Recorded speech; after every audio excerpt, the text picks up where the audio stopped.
Et salut mec, j'espère que t'as la patate, que t'as la forme. On est parti, briefing pour ta semaine. Donc encore une fois, comme expliqué la semaine dernière sur mes différents vocaux,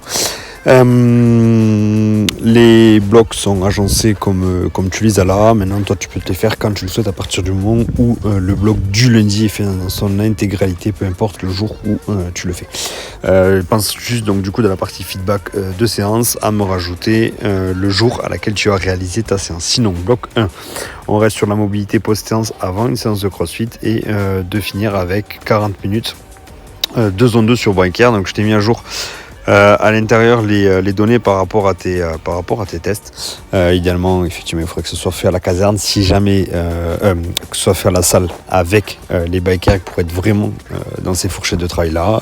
À défaut, si tu fais ça à la caserne, base-toi sur la deuxième séance de zone 2, du moins dans les consignes et les objectifs que tu dois atteindre. Sur le bloc numéro 2, on part toujours sur notre partie mobilité, notre partie pull-up avant la séance de CrossFit. Donc là, cette fois-ci, on part sur un 4x10 négative pull-up.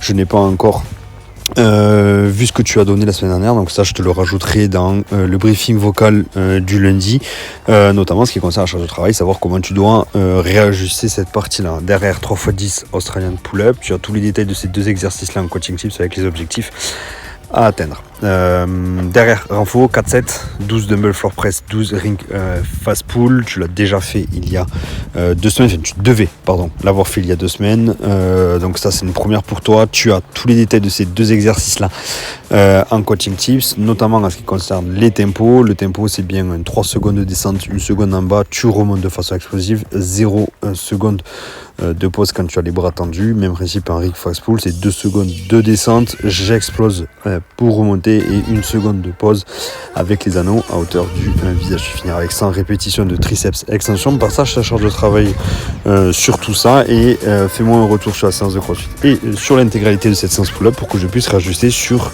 les semaines à venir. Pour le bloc numéro 3, run intervalle.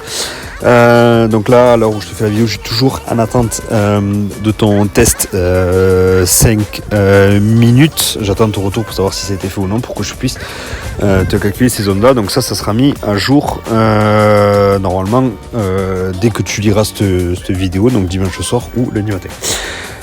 Sinon, on part sur un run intervalle identique à la semaine passée, sauf que cette fois-ci, tu feras 2 tours de 8 passages en 30 secondes d'effort, 30 secondes de récupération. Pour le bloc du jeudi, ou peu importe, bloc suivant, partie bodybuilding avec l'accessory, la séance de CrossFit, donc la mobilité post-séance, la partie bodybuilding, la séance de CrossFit et l'accessory sur la partie bodybuilding.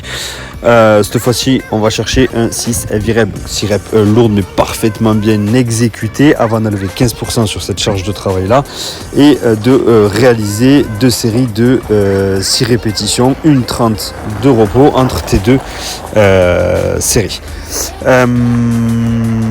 Ensuite, une fois que c'est fait, tu gardes cette charge de travail là et tu réalises une seule série de 15 répétitions. Voilà. Partage ta charge là-dessus, ça sera très important que moi je puisse la prendre en compte pour pouvoir te guider sur les semaines à venir.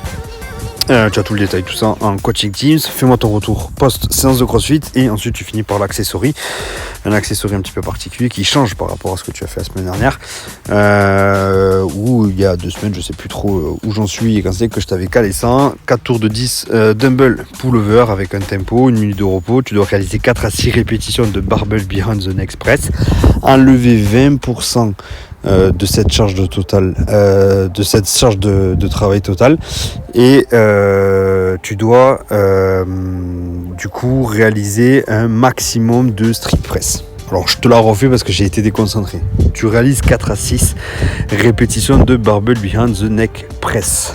Tu enlèves 20% de cette charge là utilisée, d'accord, et tu réalises avec du coup c'est moins 20% un maximum de strict press. Tu as les 2 vidéos qui correspondent sur ces 2 mouvements là en coaching tips et je te réexplique par écrit ce que j'attends de toi sur cette partie là, 1 minute de repos entre les 4 tours et tu finis par du one arm band lat pull down avec 100 répétitions par côté.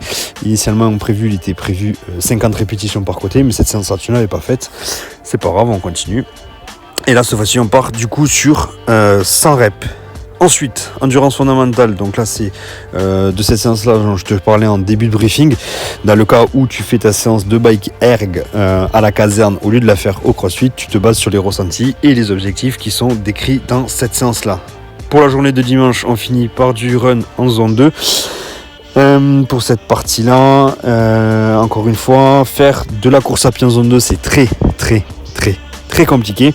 Donc ce que je t'invite à faire, c'est de partir sur 40 minutes où tu alternes marche et course. Donc je t'ai pas encore calculé ta moyenne de course, je te le ferai quand j'aurai les données et je te réexpliquerai dans le vocal de lundi comment agencer tout ça. Mais en gros, exemple, si ta zone 2 se situe sur du 7 minutes 50 par kilomètre, tu devras partir sur des intervalles de 7 minutes 50 de course à pied, 7 minutes 50 de marche. Et sur les 7 minutes 50 de course à pied, tu devras faire attention à être vraiment dans ces eaux-là, donc une course très lente et ne pas excéder les 1 km. Mais tout ça, ça te sera, précisé dans le briefing vocal du lundi. Si tu as des questions pour tout ça, tu n'hésites pas, tu m'envoies un petit message. Sinon, moi, je te souhaite une bonne semaine et bon courage.